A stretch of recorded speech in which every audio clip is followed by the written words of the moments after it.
did tell you that today I would talk about the five good emperors, but I've pushed that back to Nephion because I tried timing it out and I would have run a little long. And I thought the only way I can fit this in, I'm going to have to go up to the Arts Cafe and like pound 4 espressos. And then I'd just be up here like a spaz. So I decided to pull those out. I'll still get to it though. Have my word on that. So let's look at where we're sitting here in Cyprus. You can see geographically it's going to be different than the last two islands we talked about. They're more in the center of Greece, if you will, in the sphere of Greece. And this is going to be more out away from it.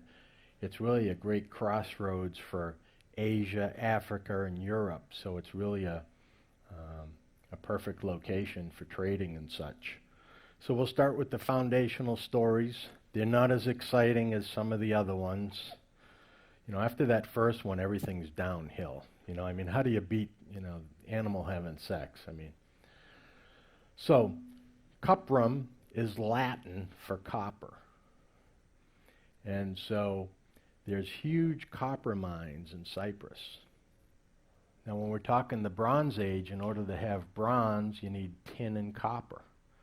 So we can't have much of a Bronze Age without it. So since it had a lot of these copper mines, there's some thinking that it's just a corruption of that word and it's named after the copper mines.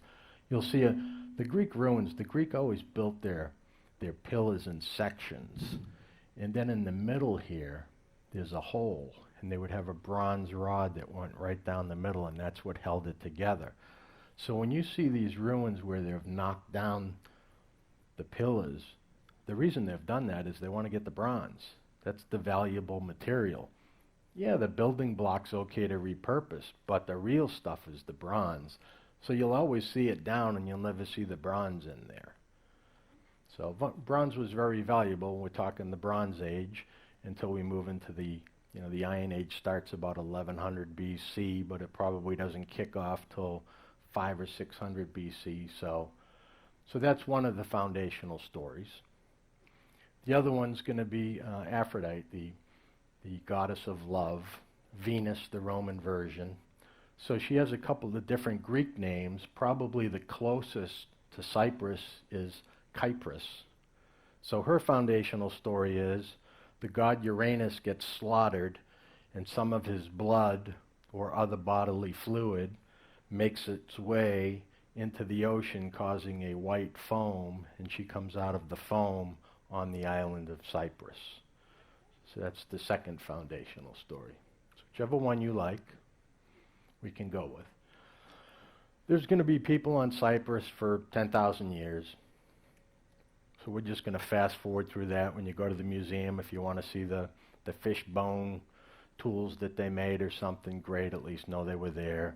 But we're going to start at about 1186 BC. So if you remember, we have this great migration coming from Greece through all the islands. Now, Cyprus is just added to that for purpose of where it is. It's not actual a representation. It would be over here off the slide if it was to scale. But just to show you where it is. So as the migration is coming down, remember the Minoans have been wiped out now. The Mycenaeans have replaced them. So they're just coming from Greece, and they're going to inhabit the island in about 1186. Again, we just picked dates. Could have been 1185, 1187. Nobody's really too interested in the date. But so the Greeks are going to be the first ones on the island to have any kind of civilization, if you will. The Phoenicians are going to come on at about 900, but remember the Phoenicians aren't interested in really conquering. They're more interested in just setting up the trading posts. But the interesting thing is you don't have to actually conquer an island to take it over or conquer a civilization militarily to take it over. Right? You can make a good argument today that if you took the top 10 technology companies in the United States, they could basically run the country. I mean, you take out Google, Amazon, Oracle, Facebook. If they all yanked the plugs on all their machines, nothing would run. You wouldn't have access for your phone. You wouldn't have the ability to book anything, find anything. Everybody's business runs on some server from Oracle or Amazon. So even though those 10 businesses don't have armies and they're not conquering anything, you better believe they're running it, you know. So technology is a way to occupy a country, an island, without actually physically conquering it. Gives you a lot of power. So just kind of keep that in mind. Right? I'm not anti-technology. I'm a big technology guy, so I'm just pointing that out so you can think about that a little bit. So let's talk the Assyrians. Who are they?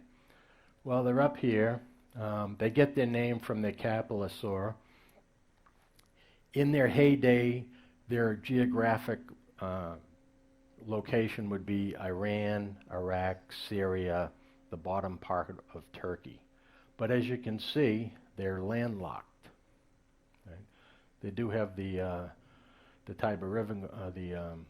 Tigris River going down, but that's it. They're landlocked, which is going to be a problem if they want to try to conquer somebody that's in the water. So just kind of keep that in mind.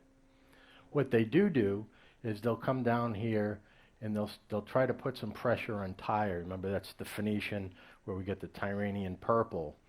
They don't actually conquer it, but once again, they just put so much pressure on Tyre, Tyre will start producing extra goods and giving it to them, kind of trying to buy them off. So for all practical purposes, Tyre is going to be a vessel state for the Phoenicians. So what's going to happen, so Tyre is a vessel state. They're going to come to Cyprus, and they're going to do the same thing. They're traders. So there's going to be a back and forth between the Greeks and the people from Tyre, which is really a representative of the Assyrians, as who's controlling the island. But the Assyrians never make it onto the island. Okay, they can't even if they want to. They have no navy. You know, they'd have to swim there. So King Sargon II will be the great Assyrian general, leader. He'll end up being the king of Babylon. And for all practical purposes, he's going to rule Cyprus without ever landing on there. And so in order to do that, they come around and they have these Sargon steels. What they'll do is they take just a rock, they'll put the king's image on that rock, and then when that rock is on a piece of property, on an island, it's the same as the king being there. So it's not actually conquering, it's just, think of it as influence. So as long as that's there, it's influence. The other thing it does, the Assyrians, once they put that down, they're recognizing you as part of the known world now. Before that lands on your island, you're not part of the known world. So they're officially recognizing you. And they're exerting some control over you, but not physical control like troops on the island. They're going to break this down, Cyprus down, into, it'll eventually be 13. It only shows 12 at the end on the picture. I couldn't find one with 13 is the bottom line to it. There'll be this prism here. This is in the British Museum. And it just lays out, it actually lays out 10 on the prism and then 3 are added later on. So they're just breaking these out into city-states. So they're using the same strategy the Greeks did with the city-states. This will take us to 672. 627, the last Assyrian king will die, and now all of a sudden Cyprus has some independence. So it's going to be back to, think of it as Greek-oriented at this point. Right? Those of you that are going to tombs tomorrow, anybody going to go see the king's tombs? Yes?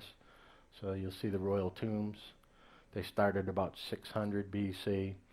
So Cyprus is going to be short-lived with their independence. 570, the Egyptians are going to take over and conquer them. And with the Egyptians, remember we talked yesterday about the Egyptians and the Greeks. What do? Remember Serapis?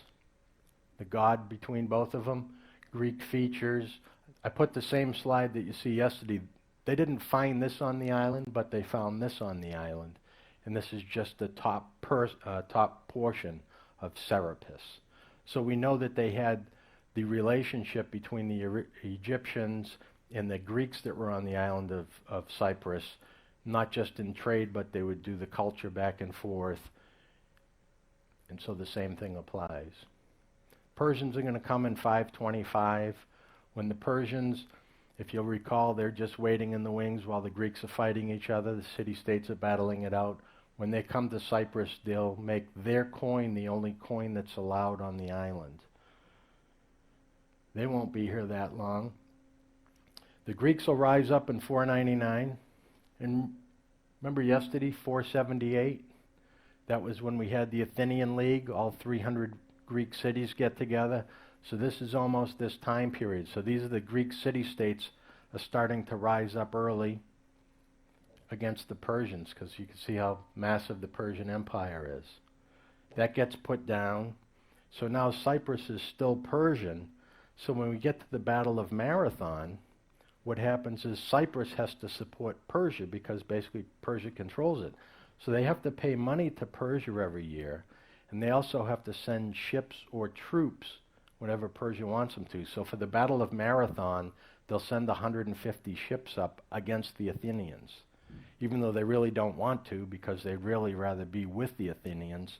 They don't have a choice in the matter. 350, the alphabet from Greece will be on the island. It's still trying to be more Greek and independent. They rise up again. That gets put down in 344. They're not having any luck pushing the Persians out. And again, if you remember the original map, how far away they are from the rest of Greece. So they're not really in there with Rhodes and Crete and the rest of the islands. But who comes and saves the day for him? Alexander the Great. Right. So he's only 20 years old when his father dies, King Philip II. As he starts here, conquering territories, in Cyprus they say, you know what, he's going to make his way here. This is our big chance.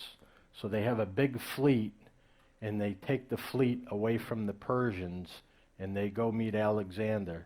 And Alexander will end up taking the island. Of course, he takes everything all the way through India. But the idea with the people on Cyprus is, we're going to show Alexander that we're a good ally, and he'll give us our freedom. We'll be an independent island. That's their strategy. So what happens is, in the city of Tyre, Alexander's trying to take that. It's the last of the old Phoenician outposts, if you will. It's just a mini little island off the coast of Lebanon. Alexander has his fleet. The people from Cyprus bring their fleet, plus they bring their engineers. They had some great engineers. They want to help out Alexander the Great again, trying to get in his good graces. So they build this mole, because they can't take the island with just ships. So they're going to try to attack it that way from the land. So the engineers from Cyprus are who build that. Alexander the Great will take Tyre. He moves on to India, and he needs ships to get all the way through here and all the way up the river. And whose ships does he use? The ships from Cyprus. They help him out once again. Here's our engineers. Here's our ships. Yes, ma'am. Sorry, I don't know what a mole is. That's just what they referred to the berm. If you think of a berm, they called it a mole, like just a land base, so that you could cross it and get to the. They called it a mole. Yeah. So he's going to use his navy to try to facilitate his troop movements. So the people in Cyprus are thinking, we've got to get our independence now. We're helping this guy out all over the world. He's been successful all over the world. Wrong. Alexander the Great's a conqueror. He's not there to be a best friend. So he takes the island. He's going to control the island. He comes out with his own coinage. That's the only coins you can use on the island, and he takes complete control of the island along with everything else. So the people, once again, in Cyprus, they've just replaced the Persians with the Macedonians. You know, the old song from The Who, Won't Get Fooled Again. Meet the new boss, same as the old boss. That's basically what happened to him. He'll die in 323, just like the other islands. Whoever's in charge of that territory will be in charge when he dies. So the Ptolemies are in charge of that possession, but they don't have an army on the island. But that territory falls under their reign. So they'll send an army in 312, and they'll take the island. dispose of the leaders, put their own people in. And so that's going to take us to the Roman Empire. I did tell you I'll talk about the 3 Punic Wars because we have to set up how Rome ends up getting that far east. Plus, you should know the 3 Punic Wars because it touches everything in Europe. You can't go anywhere without that. So let's set it up. We have Carthage here, modern-day Tunisia. It's the superpower. It was just a colony of Phoenicia that ended up just being autonomous. They have these great silver mines in modern-day Spain. They have the bread basket, so they have all the wheat, they have all the silver, they have the #1 navy. This little dot is the Greek outpost here at Syracuse, and then that's Rome. Now, Rome starts off in 753. It's taken them 500 years just to get this much territory. Right? So just a couple of terms. When Rome's founded, it's really the Age of Kings from 753 to 509. So it's a Roman king. When he dies, they do an Etruscan king. When he dies, they do a Roman king. When he dies, they do an Etruscan king. They flip-flop them like that. 509 will start the period of the Roman Republic, the true democracy. And that'll last to 31 BC. So we have from 509 to 31, and that'll be the Battle of Actium, when Mark Antony's troops are defeated. So that's the Roman Republic. Some people say the Republic, instead of 31, they'll call it 27, when Augustus is the first emperor, that 4-year period. You know, if you want to get technical, I'm sure, you know, people argue about that all day, but it's irrelevant. And then the Roman Empire starts from then forward. So what's going to happen here is, right in Messina, has anybody been to the Straits of Messina or the town of Messina? Been to Messina? Yeah. You know how small that strait is, very small. Messina is a great place. They have the treasures of Messina there in the church. Anyway, it's neutral, as you can see. The Carthaginians decide to go in there. The Romans say that's a little too close. For those of you who haven't been there, if you're in Messina, you can, if you have a good arm, you could throw a rock and probably hit Italy. You know, the mainland. It's narrow. The Romans say that's a little too close. We're going to take them on. Now, the Carthaginians have the greatest navy in the world, and the Romans basically don't have a navy. So it's like, what are you thinking? So they take the Carthaginians on. First 2 naval battles, complete disaster. They get completely wiped out. But the Romans are persistent. They're good engineers, and they're good reverse engineers, and then they're good at thinking of fixes. Right? And then it's the adapt and overcome. Those 3 words will get you a long way in life. And it got the Romans a long way. So what they did, one of the ships drifts ashore, a Carthaginian ship. The Romans disassemble it, make a bunch of ships, and say, all right, we have a nice fleet, the same ships as the Carthaginians, but you know what? They're still better sailors than we are, so now what are we going to do? We're better on land. We're better land fighters. We need to turn this into a land battle. So they come up with the Corvus. Remember the other day I talked about the Corvus? The raven landed on the head of the general, and then he picked up that cognomen, Corvus, because it's just the beak of the raven. They come up with this ramp, and at the end is a Corvus. It's a big metal hook.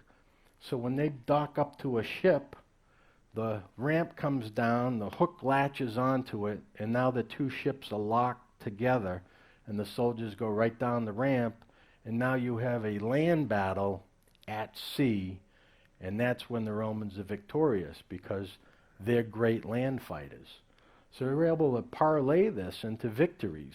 23-year war, 264 to 241, but at the end of it, they pick up these 3 territories, Sicily, Corsica, and Sardinia.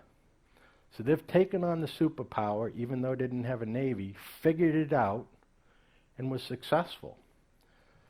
Well, as you can imagine, back in Spain, where the Carthaginian brain trust is, Hannibal the Great's father, who lost the first war, he raises his kids to hate the Romans, and he raises his kids that one day you're going to get back at the Romans.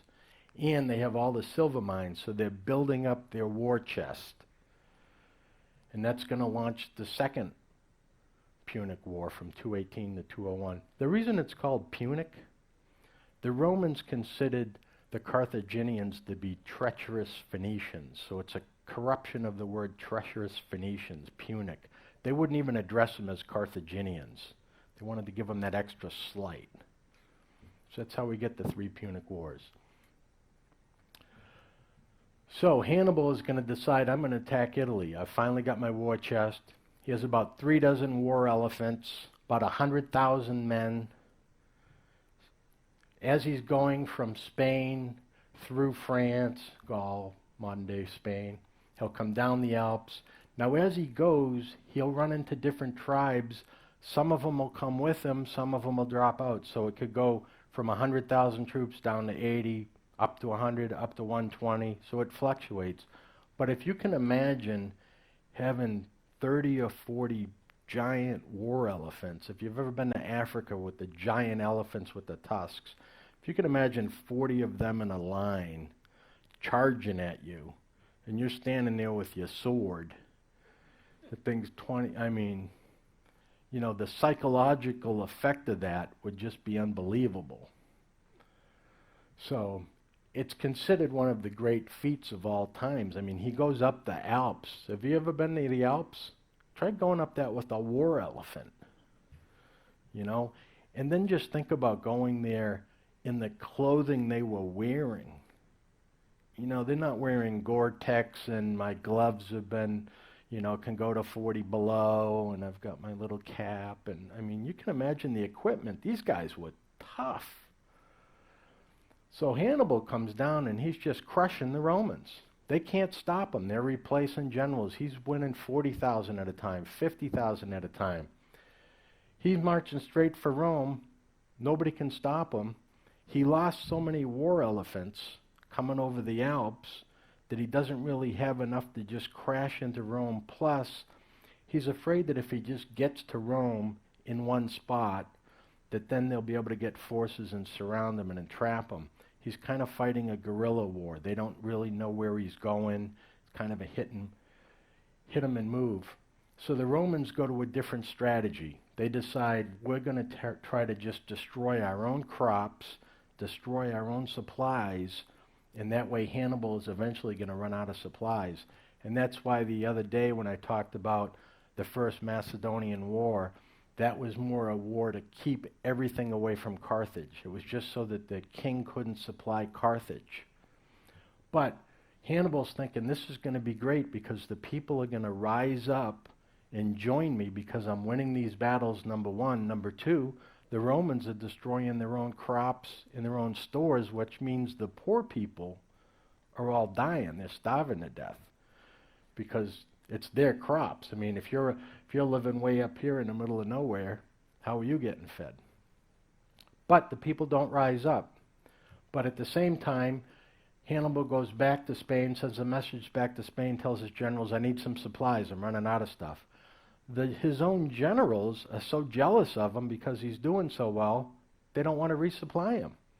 Like, hey, this guy's going to end up being the king if he beats Rome. We need to get in the war first. So they refuse to resupply him. So his brother decides to try to get a supply wagon going. He gets killed. The supply wagon gets cut down. The Romans attack into Spain to stop that. And then Scipio Africanus, before he gets the Agdaman Africanus, will directly attack the Carthaginians in Tunisia. He said, the only way we can beat Hannibal is to draw him out of Italy. And so that's what he does. By attacking, then Hannibal has to withdraw. He beats him at the Battle of Zama in 202, and they'll sign the peace treaty in 201. Probably two of the greatest generals to ever live, Scipio and Hannibal the Great. A lot of people always say Hannibal the Great, but he did lose to Scipio. So Scipio picks up we talked about the other day, the Agdaman Africanus, right? Ex virtue, glorious. But look at Carthage now. This is all that's left of it. The rest of that is all Rome. Rome now has all the silver mines. Right? So as part of the treaty, and this is what's really going to propel Rome, as part of the treaty, they say we want all the remaining war elephants you have in Carthage. we want all of your ships, and you have to pay us 710,000 pounds of silver over 50 years. Now this is quite a lot of money considering they also took the silver mines. And you can defend yourself, but you can never cross your own borders chasing anybody or attacking anybody. So really what Rome's doing is just hemming them in, but what they're really doing is they could have crushed them at this point, but it's really brilliant. It's like, why crush them? Let's have them work for us for 50 years. Get 50 years worth of payment out of them, then we'll crush them. You know, kind of like you owe a loan shark money. You know, you owe him 100,000. Well, if he kills you, you don't get the 100,000. Yeah, pay me the 100,000, then I'll kill you. You know, it's that same strategy. So that's going to lead to the Third Punic War. So the ally of Rome was the Numidians, who were right next door to the Carthaginians. So after the 50 years take place, the Carthaginians say, hey, we paid you all that money for 50 years, the agreement's done. And the Romans say, oh, no, not so fast. The payment portion's over. All the other terms still apply. So they have the Numidians do a raid into Carthage. Of course, Carthage responds and then goes into Numidian territory. That's the excuse the Romans want. And then they go into Carthage and crush them. They'll do a blockade. They'll entirely wipe the whole place out. Not more than a block standing. Right? Somebody will say, well, they sow the land so nothing will grow. That's the legend of the myth. That's not true. This is the breadbasket. The Romans wanted that land. They wanted to grow the wheat there. So now Rome has everything. They have the silver mines, they have the wheat, and they have their arch enemies, the Carthaginians, out of the picture. So Rome is now the superpower of the Mediterranean, and of the world for that matter. So that sets us up as they start expanding. This is all Roman Republic. So that's 149. So as they're expanding, they'll get to Cyprus. Now when they get to Cyprus, they'll be there from 58 to 649 in the Roman period. The only part that's going to be interrupted, but it's still part of the Roman Republic, is for a very short period of time, Mark Antony will give that to Cleopatra and his daughter, Selene. So Mark Antony, after Caesar dies in 44, he's assassinated in 44 BC. Mark Antony is one of the people trying to take power. Octavian's one of the other ones. They're going to battle it out in the Battle of Actium. Mark Antony will lose the battle. He's told that Cleopatra's been killed. He can't bear to live without her, so he kills himself, stabs himself in the stomach, even though she's still alive. And then they capture Cleopatra. What would have happened in the day is, when they capture somebody like that, they would have paraded them around Rome, humiliated them, and then they'd kill them. She didn't want to go through that, so she had that poison snake hidden, and she dies by the asp bite. So that's how they both die. But for a while, she's in charge of Cyprus. But it's still technically part of the Roman Republic because Mark Antony's part of the Roman Republic. So those 700 years really go uninterrupted for Roman rule on Cyprus. It's going to be a very good time on Cyprus under Roman rule. So some of you going to the park tomorrow? Yep. So you'll see the Roman ruins at the park. Very nice mosaics at the park. This is the city of Salamis. This is about an hour north of where we're going. I just wanted to throw a slide in case anybody's going there. This is in North Cyprus. My last slide, I'll show you the division. But in case anybody wants to go there, there's some ruins up there as well. There's going to be some religious activities. We have three of the Paul, Barnabas, and St. Mark in 45 AD. To just get out of chronological order, in 325, probably one of the more important things that happens in religion and in the empire is the Council of Nicaea. So just to set it up really quick, Constantine the Great reunites the empire, moves the capital from Rome to Byzantium, renames it Constantinople. he turns to Christianity. How he turns to Christianity, I probably didn't tell this story, so I'll tell it. As he's battling it out, trying to be one of the last 2 or 3 remaining, they're having a battle royale to get to one. He'll end up battling Maximinus outside of Rome across the Tiber and at Milvian Bridge. A couple days before battle, all of his men and him up in the sky, they see a cross, and they also hear the words, "With this you shall win." And then the night before battle, God appears before him and says, "Put the Latin cross on your men's shields," which is the XP, first 2 letters in the Greek alphabet for Jesus Christ, right, for Christ. Put that on your shields, and if you do that, you'll be victorious. He does that, he's victorious, so he's a believer, he turns to Christianity.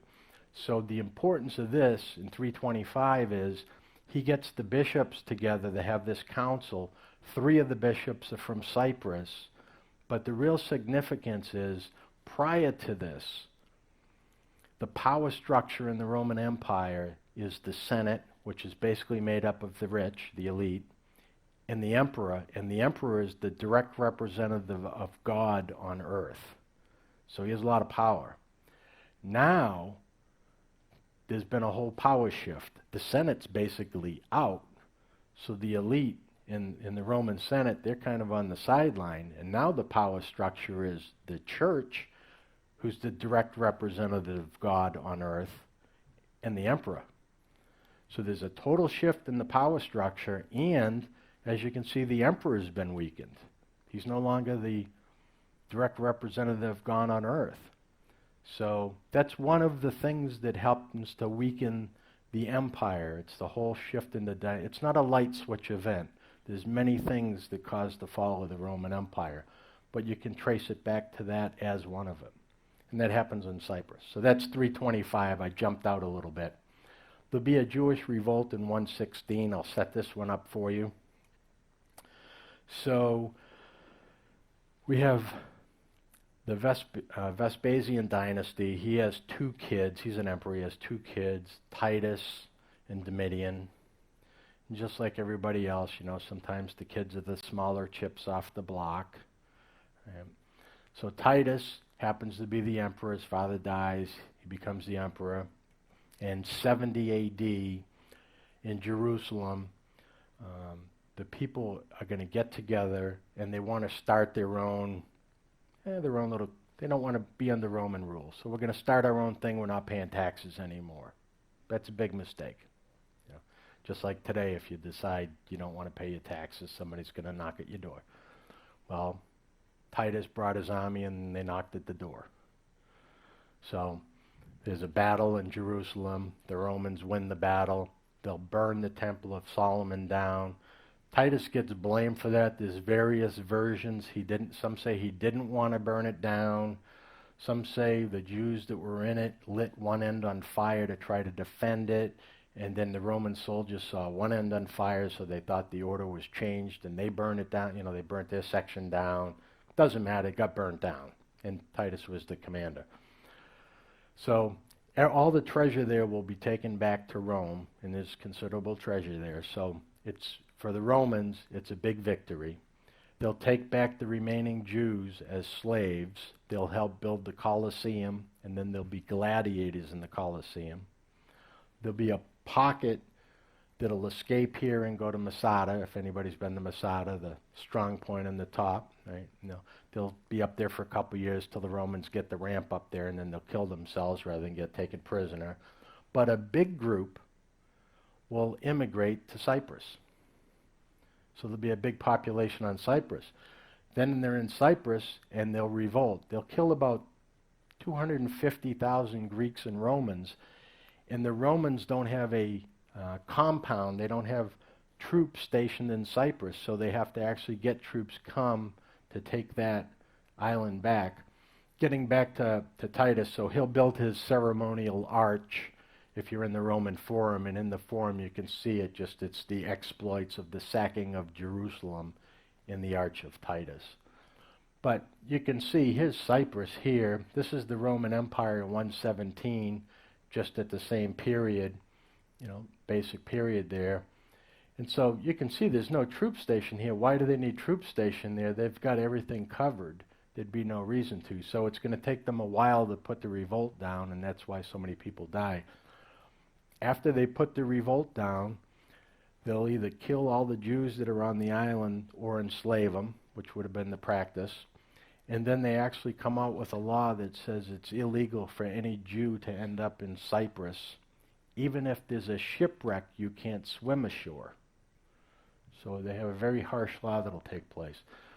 That's a map of the Roman Empire in 117 when it's at its greatest, 1.7 square miles, 3 continents. So that's an event that takes place there. I'm going to give you a minute on the Roman roads. I'm going to give a couple of minutes on the Roman roads. On Cyprus, they put in a really nice road network because they have a big trading structure, and they have like 6 earthquakes in a period of 2 years, and so a lot of the infrastructure gets damaged, so they're rebuilding, so they spend some money on these. The Roman roads were the best roads in the world, and they had the most extensive road network in the world. 50,000 square mile of paved. When I say paved, I'm talking these pavers, not pavement like the garbage today. I'm talking stuff that lasts 2,000 years. Expert engineers, so these roads lasted. They built in a straight line.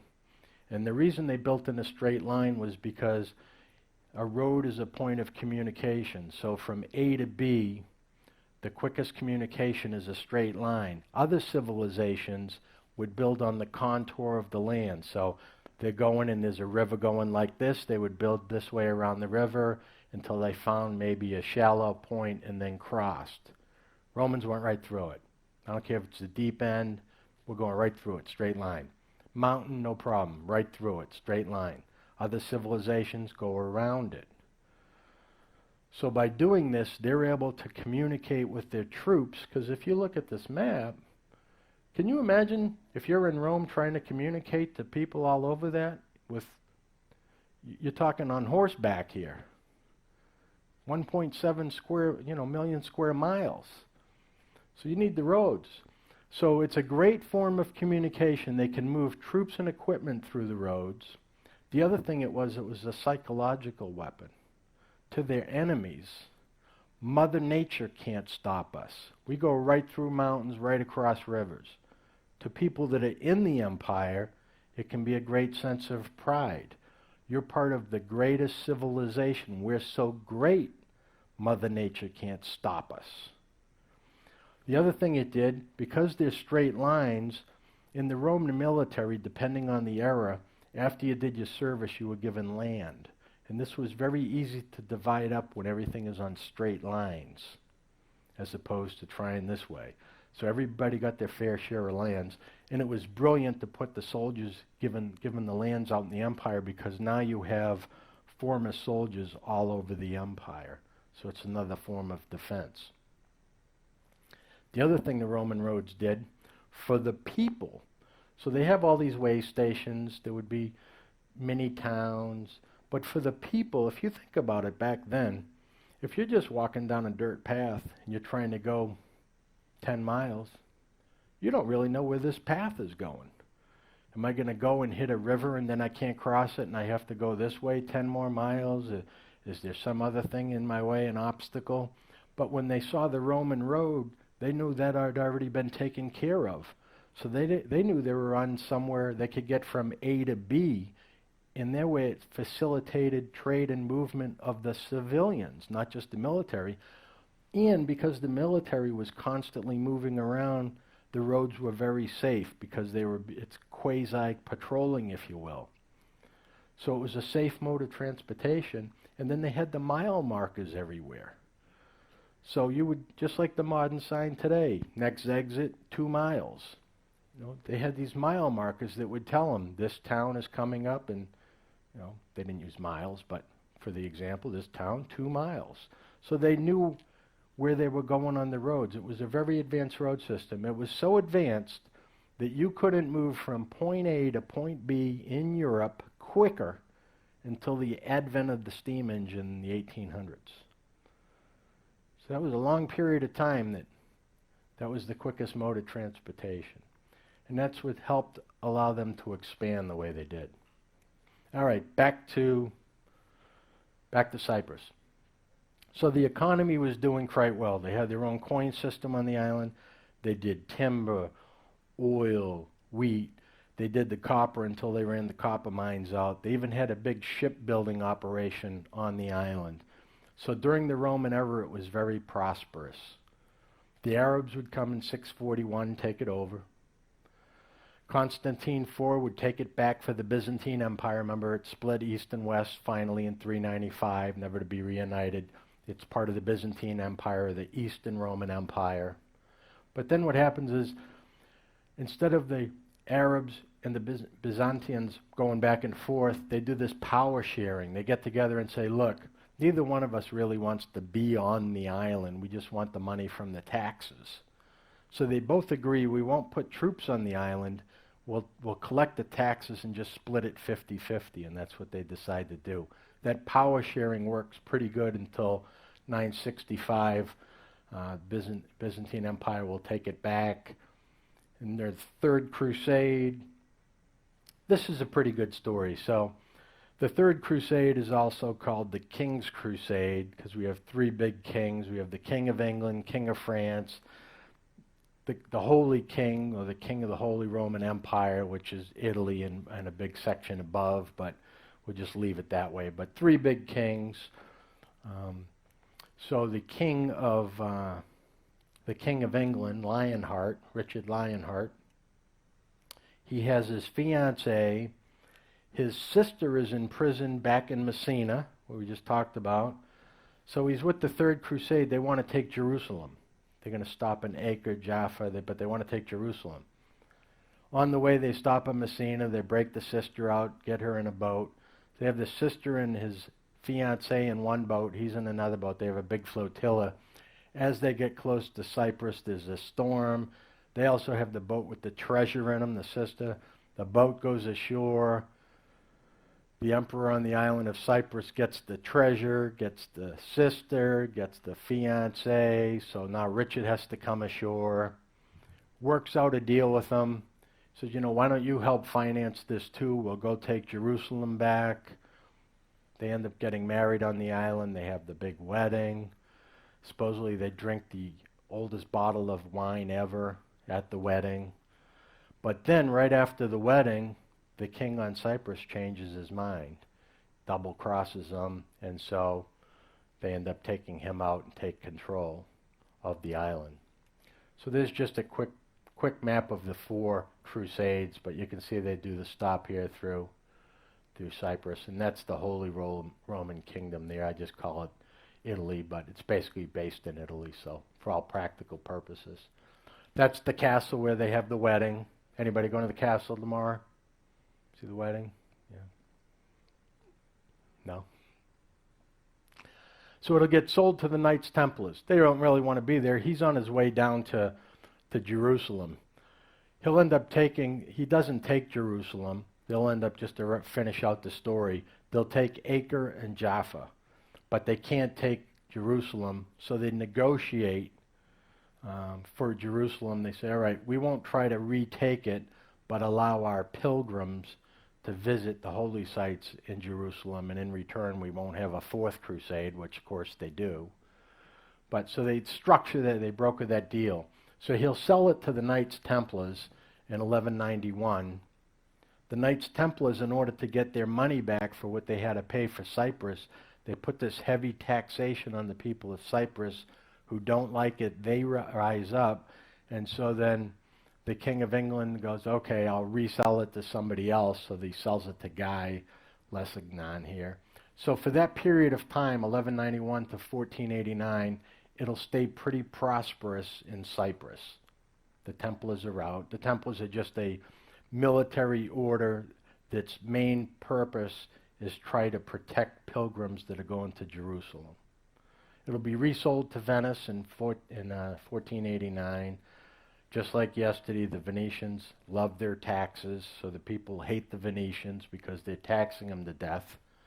So they're not really disappointed when the Ottomans throw them out in 1570.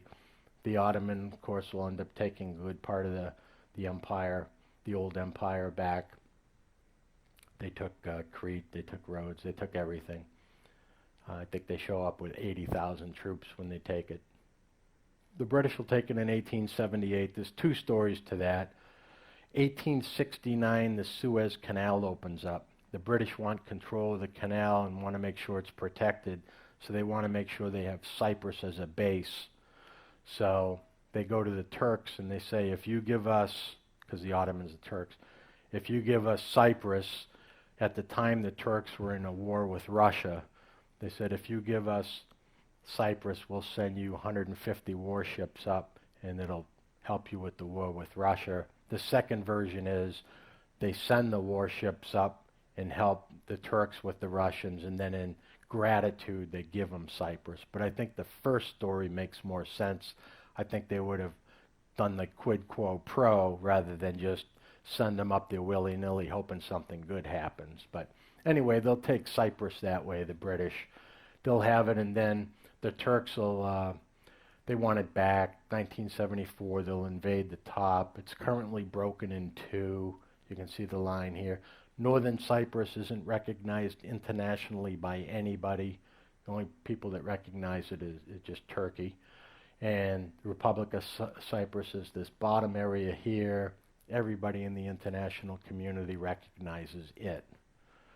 So Famagusta here is like a ghost city now. The UN was there for a while. The UN had a buffer zone going for a while, so it's kind of a mess up there. The island's currently split in two that way. You know, right now Turkey's not the easiest to work with the West, so I don't see this resolving itself anytime soon. I'm out of time, and that's the end of it anyway, so I'm not lecturing tomorrow. I'll do Santorini the day after, so enjoy your night. Thanks for coming.